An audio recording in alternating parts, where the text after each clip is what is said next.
Broadcasting from the business capital of the world, this is the Podcast Business News Network. Cameron O'Brien joining us here live from myteenlifecoach.com. Yeah, she's one of the coaches helping adolescents, families, teens, adults, you name it, she does it. Welcome back. How are you? Thank you so much, Jill. It's so great to be back with you. I'm excited. Well, same here. And by the way, where are you from specifically? So I am coming to you from Long Beach, California. Liesl comes to you from Georgia, but I hold down the West Coast for us. Beautiful. So tell us a little bit about My Teen Life Coach for those new listeners out there. And again, it's myteenlifecoach.com. Yeah, absolutely. myteenlifecoach.com. So we use evidence-based strategies and we tailor them to work with teens, with college kids, with parents, families, to help them find ways to feel empowered and motivated to thrive in family life, in school, and in work. So like I said, we kind of work with the entire family from littles to adults on a variety of topics. They include for the kids like time management, organization, school skills. For the parents, it's about connecting with themselves as individuals. Who are they outside of being parents? How can they fill their cup so that they can show up as their full self to their child? So we really try and do a lot of work to keep families together and moving smoothly in the same direction, making sure everybody is understanding each other. And we love the work. We're passionate about it. Awesome. I know we've had some great conversations in the past, but again, new listeners each and every time. So just to establish, I know you weren't to school, you were in the television business, right? Yay. Yes, that's You were into communications and reporting, yes. and your transition to a life coach. Could you just tell us a little bit about that? And then we'll talk more about you as a life coach in general and the work you're doing now. Yeah, absolutely. So you're exactly right, Jill. I was an anchor and a reporter for several years. I did that coming out of college. I worked in Ohio and in Maine and local news stations. And boy, I think it totally influences the way that I operate as a coach from so many different perspectives. I think first and foremost, just knowing, as you know, how to ask questions, how to ask important questions that help people kind of think about their situation in a deeper way. And of course, when we think about questioning, the opposite side of that is listening, knowing how to listen to people, not listening to hear for ourselves, right? How we can relate, but listening for the sake of keeping an open ear and understanding the situation. Those are two things that I had to do as a journalist day in and day out. And now I do that exact same thing as a coach, being able to understand the human that I'm working with and ask questions that matter to them, that help them think more intensely about the situation that they're in, think more creatively about the options that they may have in that situation. And that's all stuff I learned from journalism. I was a community reporter primarily. So I covered general assignment, which is, politics, the news of the day, politics, bridges opening, all of that in local news. But my favorite work was the work that I did with community. I am a people person first and foremost. And my favorite stories were about connecting with nonprofit organizations in the cities that I was in, and just hearing about the amazing work that they were doing to uplift the people around them. I really think that's the point of journalism. I know a lot of journalists feel the same way about lending that platform, right, to the people who deserve it most. And so being the community reporter allowed me to meet the most incredible people. And it's something that, I'm just so proud of. And I'm so grateful that I had the chance to do that work. Yeah. Yay. Awesome. Thank you for sharing that. And today, now let's talk more about your work. How did you transition from journalism into becoming a life coach? Could you share that? Yeah, absolutely. So I ended up leaving news in 2019 and I was in Maine at the time. And I decided that I was a little bit tired of the cold weather. I had been in Ohio prior to being in Maine, and prior to being in Maine, I went to Cornell University, which is in Ithaca, New York, which is freezing. So I was pretty tired of being cold. So I decided to move out west to California. And that was in 2019. And a couple months after I moved out, the pandemic hit. And so that was a really interesting situation. I was in a place that I wasn't really familiar with, in a situation that I had never experienced before. So, in the time that I was trying to figure out what I wanted to do next, the pandemic was happening, and a lot of kids, as you know, you have your own children, they weren't able to go to school. So they had to do Mhm. schooling remotely. And a lot of people, what ended up happening in California was they ended up forming pods so Mhm. that their children could still hang out with their friends from school and not be isolated. Yeah. They'd all be Mhm. doing the work together. So what I ended up doing was becoming a tutor Mhm. for pods. And so I would help the kids with their homework. I would also just support the parents with like administrative stuff. But the most important work that I did, and the way that this got me into coaching, was the social emotional work, because the pandemic really had the young kids ages 10 to 16 feeling very isolated, feeling very alone. And because the pandemic lasted for such a long period of time, these are kids that didn't have opportunities to socially engage, right? Social emotional Mm. connection, which is the most important part of going to school, Mhm. way more important than grades, Yeah. is Mhm. the social connection, the ability to relate to other people. And so I saw a gap, right? When I was working as a tutor, I was like, this is not being covered. And like I mentioned, I'm passionate about community. Kids are a Yeah. big part of that. And so I asked myself, okay, how can I stand in the gap? Mhm. What are the skills that I need to acquire to be helpful to this generation? And so I Yeah. did some research to figure out what the move would be, and life coaching came up at the top of the list. I researched an amazing institution called Youth Life Coaching Institute, and that Mhm. is where Liesl and I both received our training. And so that is how I got into it. It was really the pandemic just making me aware of this like absence of support in this place, and I felt to myself that this was something that I could do. And so yeah, I went into training for a year and some change, and I received not only a life coaching certification, but also an academic coach and a career coach, so that I could be well rounded and help littles from like ages 10 all the way through college and grad school, and emerging adults who are trying to figure out what to do next with their lives. Got it. Well, thank you for being here and joining us. And again, myteenlifecoach.com is the website. Yeah. And what else did you want to share with us today about you as a coach, the services that you can provide? Someone out there's listening. Hopefully today they can resonate and listen and be like, this could be beneficial to me. That's how it happens. So tell us Yes, some more of the absolutely. stories and what type of people you're able to help. Yeah, gosh, we at My Teen Life Coach are so lucky because we are an online organization. We Mm-hmm. have the opportunity to work with so many people. And honestly, that was one of the best things about being a journalist. That was something Yeah. I loved, that you get to meet so many different people from different communities and walks of life. And I'm so lucky to have the same thing happen for me here as a coach.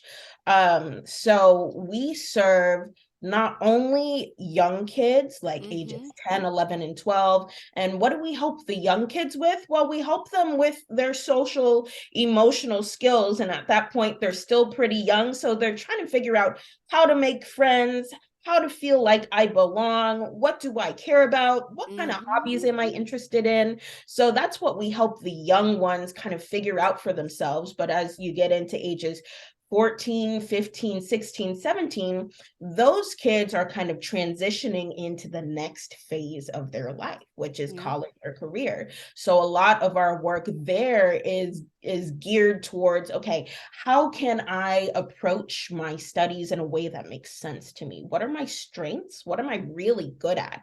And how can I use what I'm good at to make things easier for me in relation to academics or jobs or career? We do a lot of career discovery work with our 16 and 17-year-olds, because what ends up happening, you're in school, you're in high school, you're doing your homework, and then, sooner or later, you're a junior and your college counselor looks at you and says, okay, what do you want to do? Ah. And a lot of the kids are like, I don't know. I have no idea. And so the coaching space is an opportunity for those kids to be able to think about what it is that they want to do. And we don't really give our kids a lot of opportunities to do that, especially in a space where there's no pressure or judgment and all of the information comes from them.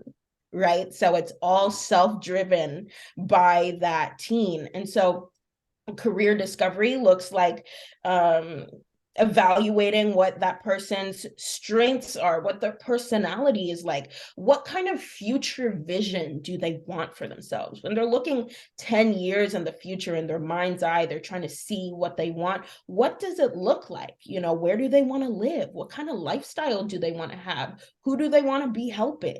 We use all of that information to kind of inform their path, because we know that the people who are most connected to their values and beliefs and are able to like facilitate those values and beliefs in the workspace are usually the happiest people, because when we feel like we're in alignment with the things that we care about, we give so much more to that work. And so we really try and bring in a holistic perspective really early for these kids.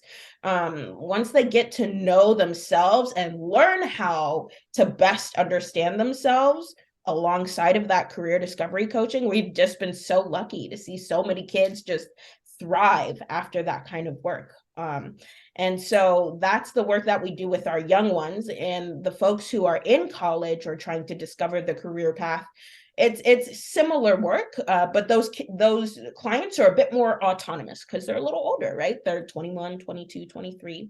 So they kind of know what they want for themselves, and they use the coaching space to help them with the action component, getting really detailed about, okay, what is my plan? A, B, C. How do I execute? If something gets in my way, how am I going to get back up and find my way back to what it is that I'm passionate about? So that's a lot of the work that we do with older emerging adults. And then, of course, we work with parents as well. And as I mentioned, the work that we do with parents is, you know, it's funny because our parents will come in thinking, oh, you know, my coaching session is going to be about me talking about my child. And it is about that sometimes. But what ends up happening is the parent becomes aware of the need for them to take care of themselves. So that they can show up for their children in a way that they want. Oftentimes the parents that we run into they're doing everything for their kids. They want their child to succeed. They love them. And so they're spending all of their energy, emotional energy, pouring into that child. And so they'll come to us and being like, I just, you know, I lost my temper tonight, or I'm getting snappy, or I feel super tired all the time, and I just got to figure out how to do more for my kid. And what coaching challenges them to do is say, well, actually, can you do more for yourself? Because we know that when we take care of ourselves and we really listen to ourselves and act on our behalf first and foremost, then we are able to show up for the people in our lives in the way that we want to, right? So the parents that really kind of invest in the self-care, expanding their self-awareness and understanding, are the parents who are able to kind of read their emotional gauge a little bit better and calm themselves down or take a break before things get heated and they lose their temper. So those are sort of the things that we work on with, you know, across the age ranges in My Teen Life Coach. Got it. Good to know. And by the way, how do we reach you? Yes. MyTeenLifeCoach.com. Tell us the phone number too, The please. phone number is 770-235-8202. And we are also on social media on Instagram, Facebook, and TikTok at official My Teen Coach. Put a lot of great content up there. If you're looking for a way to get familiar with life coaching, but you're not quite ready to, you know, put down the credit card to pay for it, go check out our social media. We put a lot of information about the work that we do and the skills that we help build. So a lot of free value content on at official My Teen Coach on our socials. Got it. All right, good to know. And I mean, now's the time, right? Kids are, I mean, hold on. You start applying for colleges when? Is it normally the winter before or fall before? What happens? Yeah. What's happening in the spring? Oh my gosh. So the college application process is really interesting because in some situations there is something called rolling admission where that person is able to apply during any point of the year and be accepted. But what we see a lot of the time is people applying in the fall and in the winter for either early admission late in the winter or regular admission in the spring.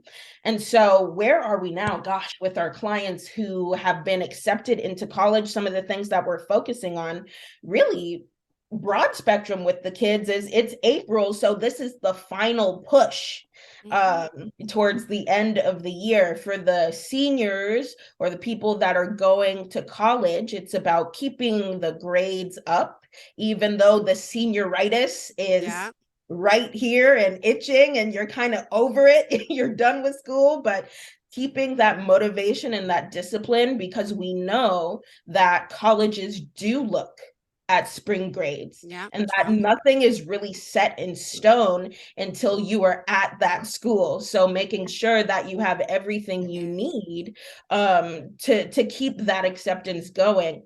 And so that's what we do with the seniors that are applying. But I feel like just broad spectrum with all of the kids, April is like a really tough month. Why? Because they've been in school since August of Yeah. last year. And the school is very routine. They're doing the same things. They're sitting in the classroom.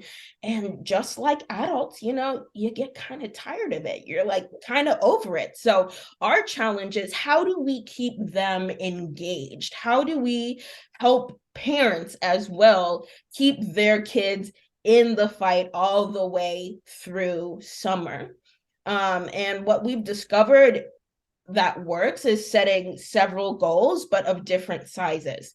So having the small goals of maybe like week to week goals or every 2 weeks, I want to make sure that I'm turning in all of my assignments every 2 weeks, or on the next test that I have, I'd like to get an 80% or up, keeping small goals like that. But then a bigger goal, like, okay, when the summer comes around, I'm going to be able to do X. Mom said that if I keep my grades up, right, and I'm able to get through the semester without any discipline issues or Hmm. infractions, then I'm going to be able to do X. Maybe it's go to camp, maybe it's a vacation, maybe it's going to Maybe. an Hmm. amusement park, but having that big external motivator at the end says, okay, the kid's going to be willing to kind of lock in, right? Because it's something that they want.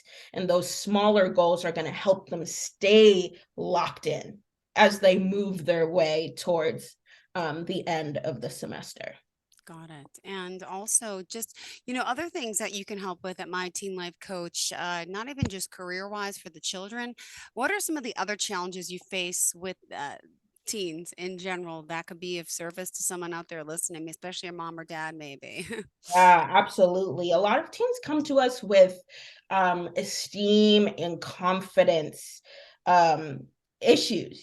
They come to us feeling like they don't have a lot of esteem. Maybe they're more introverted and they're not really sure how to make friends. We have a couple of teens who are 15, 16 who are more introverted or even on the spectrum, and they want to be able to connect with other people, but don't quite feel like they have the tools to do so. And so that is a lot of the work that we do as well. Confidence building, self-esteem building. And you ask, okay, well, how do you build somebody's self-esteem? Yeah. There are a couple of ways to do that. One of our favorite ways is called the tiered mastery experience. And what tiered mastery is it's when you are able, if you kind of think about a video game, really, and you're able to beat each level. With each level you beat, Yeah. the more confident you feel about playing that game. So we take that mindset and we apply it to whatever their life situation is. Maybe they don't play video games. Maybe they really like chess. right? So how can we get them involved in a tiered mastery experience around that? Maybe a chess club, maybe Yeah. getting into some tournaments, building some esteem. We Yeah. have athletes as well who are also a part of that tiered mastery experience in their own sport. When a child is able to see that they can do something on their own autonomously, that they enjoy and they excel, that is the stuff right there that builds the esteem, that Yeah. builds the confidence, but it can't come before that. The Yeah. confidence comes through that work, through that experience. So, as coaches, we try and help parents and teens find those opportunities. Really, we try and connect them to those opportunities. What is it that you like? Okay, how can we make this work for you Yeah. so that you can get the confidence? Yeah. And a lot of that is driven by the child. We love to say coaching doesn't work unless you do, and that applies to all of the age groups. So when that child is able to get into something that they enjoy, that they have chosen for themselves, Yeah. you know, and then excel in it, that's the stuff that week after week you see that kid coming back saying, okay, I'm him, I'm great, I'm good at this. And that's the Got stuff we it. love. Now, do you also work with just parents directly? Like Yeah. coaching them to how to coach their children? So you have parent and coach sessions. Could you share Mhm. about that? Absolutely. Yes. We do work with parents a lot. A lot of the times we'll kind of have the whole family Yeah. as a client, and we'll work with them in several capacities. We'll do a family coaching session where everybody's at the table, and then we have individual coaching sessions with the teens and with the parents. And as I was mentioning, the work that we do with the parents, a lot of it starts off as self work, because what happens is parents come to us overwhelmed, tired, feeling like they're unable to connect with their child or help their kid get somewhere that they need to go. The parents feeling defeated, like they don't really know where to turn, and they come to us saying, okay, what next? Yeah. And what we do first and foremost is kind of evaluate where they are with themselves. How's their confidence? How's their Yeah. motivation? Yeah. How's their determination? How are they in their own lives outside of being a mom or a dad or an employee or whatever it is, a Yeah. husband, a wife? Who are they? And a lot of the times, because parents are so busy and so burdened, the answer is, you know, I don't really know anymore. Yeah. So the beautiful work that we get to do is help the parents connect to them, who they are outside of all of those other identifiers. And when they do connect to that, usually through self-care, tending to the self, and that looks like making time for the exercise class that you enjoy, or Yeah. making time to making time to journal, taking a walk, having the kids be a little more independent once a week, saying, all right, y'all need to make your breakfast and pack your lunch, right? Yeah. Mom's got her own stuff to do, and feeling okay about that, feeling like I'm not letting my family down by taking care of myself. And matter of fact, I'm actually supporting my family even better now, because I Yeah. know that when I take care of myself and I do the things that I enjoy, I'm able to show up as a fully present parent Yeah. and deal with my child and whatever they need help with. So that's the self work, I would say, is probably the number one thing that we do. But then the second biggest thing would be communicating with the family and with the teenager. It can be really hard Yeah. for parents and teens to communicate sometimes, and a lot of that is just natural biological development. Oh, excuse me, I have a It's cat okay. here. Oh One of my cats. my, oh, what's his name? Her name's Nina. Wow. She'll come in on the coaching sessions, and the teens love that. She'll come in and hang out with us while I coach.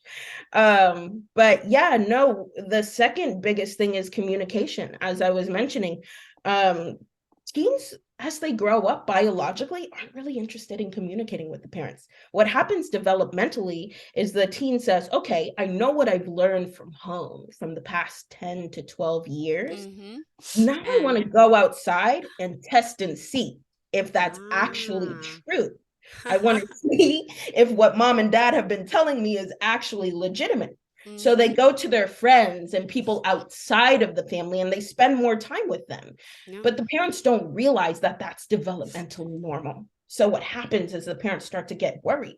Why isn't my kid spending enough? Like, they're not spending more time with me. They're not talking to me as much, which makes sense. But then when we explain that whole development piece, it makes a little bit more sense. And then the parents learn, okay, what is the best way for me to connect with my teen? Yeah. And honestly, the number one thing is letting the teen talk. Yeah. Unfiltered, uninhibited, letting them say what they need to say and really listening to them and what they are saying, not just for the sake of like, okay, well, I need to have something to say back to this child, but just listening to listen to what their problem is. When you approach their situation from a place of empathy and non-judgment, it's much easier to work as a team to solve the problem. That's what we want the parents to do, is instead of saying, you know, I'm the leader, you're the child, this is what you need to do, saying to the child, this is your life. You have to live it. And I want to be your teammate. So how can I help you? All right. And what the teens really appreciate that, because they don't really like being told what to do, as we're well aware. Of course not.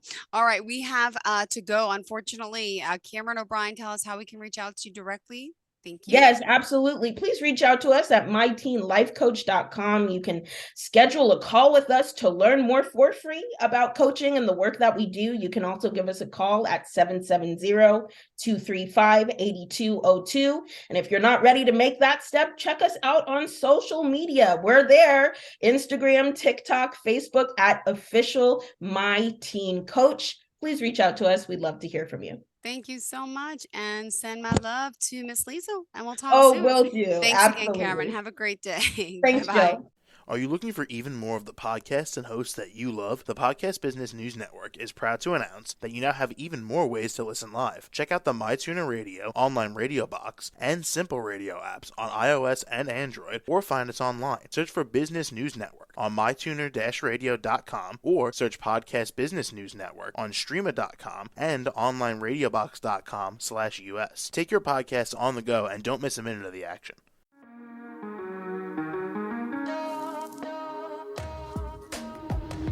Broadcasting from the business capital of the world, this is the Podcast Business News Network. For nearly 2,000 severely injured veterans, everyday life has become filled with barriers. Day-to-day simple tasks can become pretty daunting. I have to carry my chair up 2 flights of steps or have somebody do it for me. What scares me the most is just the falling. When I'm struggling with my house, I think, to have that one great barrier just knocked down, it's crucial. Home for Our Troops is a wonderful nonprofit that builds a mortgage-free, fully adaptive, handicap-accessible house. And there's no catch. It'll be our very first home that we've ever owned. This is a game changer. This is where your life begins again. We need you to join us in completing this important mission. Please visit hfotusa.org and help build homes and rebuild lives. Because of you, everything's going to be okay.